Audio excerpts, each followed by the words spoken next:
All Tiwa Student Union of Assam, Education Minister Dr. Ranoj Pegu and SEBA Chairman Ramesh Jain to resign.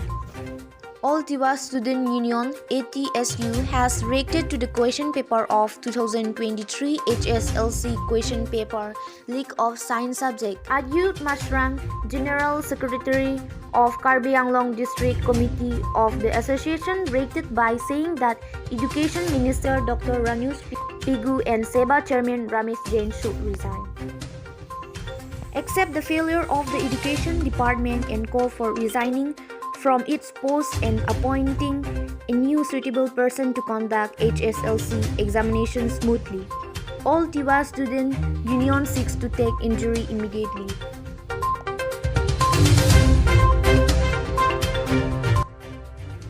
যোৱা ৩ March তাৰিখৰ পৰা যি matric পৰীক্ষা অনুষ্ঠিত হৈছিলে আৰু এই মেট্ৰিক পৰীক্ষাত আমি দেখিবলৈ পাইছোঁ যে প্ৰথম দিনাখনৰ পৰাই এই প্ৰশ্ন কাকত ফাদিল, এই প্ৰশ্ন কাকত ছ'চিয়েল মিডিয়াত শ্বেয়াৰ হৈছে, এই অমুক জেগাত এইটো হ'ল, সেই তমুক জেগাত সেইটো হ'ল, বিভিন্ন ধৰণৰ। আৰু আজি পৰ্যন্ত আমি দেখা পাই আছোঁ। আজিও কি হ'ল, আজি সাধাৰণ বিজ্ঞানৰ যি পৰীক্ষা আছিলে, সাধাৰণ বিজ্ঞানৰ পৰীক্ষাটো আজি বাতিল কৰিব লগা হ'ল। এতিয়া প্ৰশ্ন হ'ল, এই বস্তুটো আমি কিয় দেখিবলৈ পাইছোঁ আজি? ইয়াত নিশ্চয় চৰকাৰখনৰ বা প্ৰশাসনৰ বা সেই বিভাগৰ, সেই শিক্ষা বিভাগৰ নিশ্চয় ইয়াত গাফিলতি আছে। তেখেতসকলে যেনেধৰণে কাম কৰিব লাগিছিলে, যেনেধৰণে দায়িত্ববোৰ পালন কৰিব লাগিছিলে, তেখেতসকলে তেনেধৰণে দায়িত্ববোৰ পালন কৰিব পৰা নাই।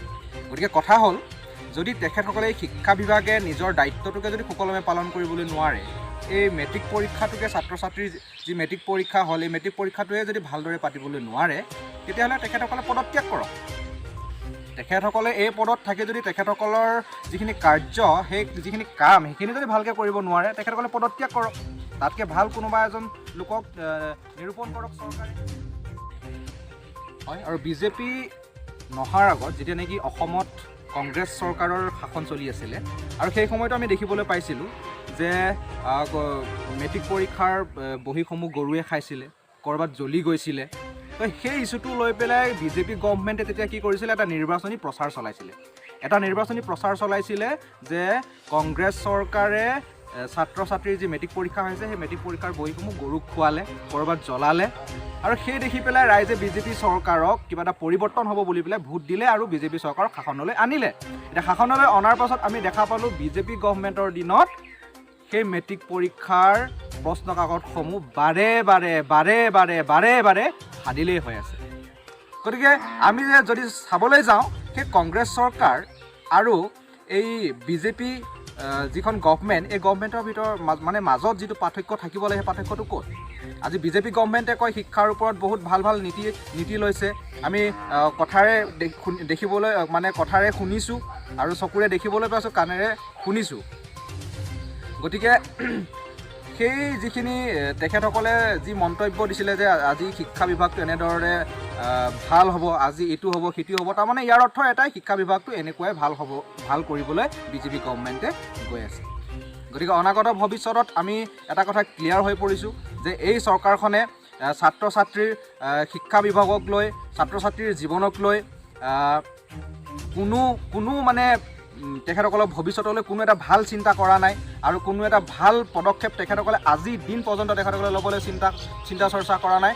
গতিকে যদি যিখন চৰকাৰে ছাত্ৰ ছাত্ৰীৰ জীৱনটোক লৈ পেলাই, ভৱিষ্যতক লৈ পেলাই যদি চিন্তা কৰিব নোৱাৰে, শিক্ষা জীৱনটোক লৈ পেলাই যদি চিন্তা কৰিবলৈ নোৱাৰে, তেনে এখন চৰকাৰ থকাতকৈ নথকাই ভাল, আৰু সেই বিভাগীয় লোকক তেখেতসকলে ৰখাতকৈ নৰখাই ভাল। গতিকে আমি সদৌতীয়া ছাত্ৰ সন্থাৰ পৰা এইটোৱে কওঁ যে যিখিনি হৈ গৈছে তাৰ সঠিক তদন্ত, উচিত তদন্ত আমাক লাগিব। আৰু লগতে শিক্ষা বিভাগে যদি নাকত তেল দি পেলাই শুই আছে, আৰু যি শিক্ষামন্ত্ৰী তেখেতসকলে যদি নাকত তেল দি পেলাই যদি শুই আছে, এই পদৰ পৰা তেখেতসকলে পদত্যাগ কৰক। আমি সদৌতীয়া ছাত্ৰ সন্থাই এই চৰকাৰখনক সকীয়াই দিব বিচাৰিছোঁ যে যদিহে এনেধৰণে তেখেতসকলে পৰীক্ষাসমূহ অনুষ্ঠিত কৰি থাকে, এনেধৰণে যদি ছাত্ৰ ছাত্ৰীৰ জীৱনক লৈ হেতালি খেলি থাকে, তেতিয়াহ'লে এই চৰকাৰখনক অসমৰ জনগণে আঁতৰাবলৈ বেছি সময় নালাগে। গতিকে আপোনালোকে সময় থাকোঁতে শুধৰণি হওক, আৰু ইয়াৰ উচিত তদন্ত আৰু উচিত বিচাৰ কৰক, আৰু পৰীক্ষা পৰিপাটিকৈ অনুষ্ঠিত